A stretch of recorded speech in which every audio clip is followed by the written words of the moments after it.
Hello বন্ধুরা, তোমরা কেমন আছো? আশা করছি তোমরা ভালো আছো। দেখো, আরেকটা নতুন ভিডিও নিয়ে চলে এসেছি।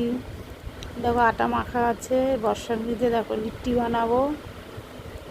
ছাতু, লঙ্কা কুচি দিয়ে দিলাম, রসুন কুচি দিয়ে দিলাম, জোয়ান জোয়ান দিয়ে দিলাম। এবার কালো জিরে দিয়ে দেবো,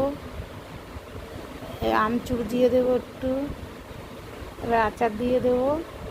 দিয়ে ভালো করে এটাকে চটকিয়ে একটু মেখে নেবো।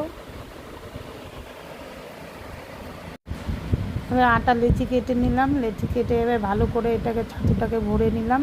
ভরে ভালো করে পুরটাকে ভরে তারপরে হাতের সাহায্যে এটা করে নিয়ে এবার দিয়ে দিলাম কড়াইতে দিয়ে এবার হালকা করে তেল দেবো, দিয়ে হালকা আঁচে এটাকে ভাজবো। দেখো বন্ধুরা, কি সুন্দর ফুলে গেছে।